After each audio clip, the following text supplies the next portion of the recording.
মোহাম্মদ দেলোয়ার হোসেন। আমি 3 টি প্ল্যান্টেশনের আপনার বেসিক আমি একজন আহ্বায়ক। আমাদের এই সংগঠনের মূল কাজ হচ্ছে স্বেচ্ছাসেবকভাবে কাজ করা, মানুষের জনগণভাবে কাজ করা। আমাদের কাজ হচ্ছে 3টা কাজ আমরা কাজ করে থাকি।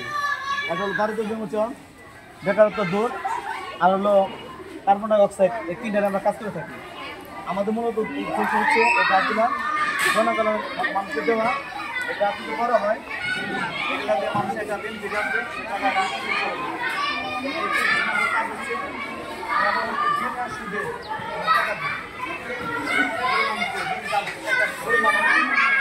টাকা দিলে ব্যাংক করতে পারবো, গরিব মানুষ সেলাই কিনতে পারবো, তারা এগুলো চলতে পারবে। আমাদের মূল উদ্দেশ্য হচ্ছে আপনাদের জনগণের কাজে অংশগ্রহণ করে আপনাদের সেবা দেওয়া। এটা তো মূলত উদ্দেশ্য। আমরা এখন আল্লাহ কাছে এই গাছে চারা দেবো, আপনারা বাসায় রোপণ করবেন, সেই সাথে এই গাছগুলা পরিচর্যা করবেন।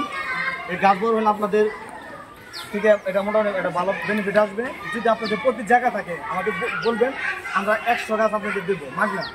সেটা বইলে আপনারা 1500 লাভ হবে, আপনার নিজেরাই স্বাবলম্বী হতে পারবেন। এটা আমাদের মূল উদ্দেশ্য। তো আমি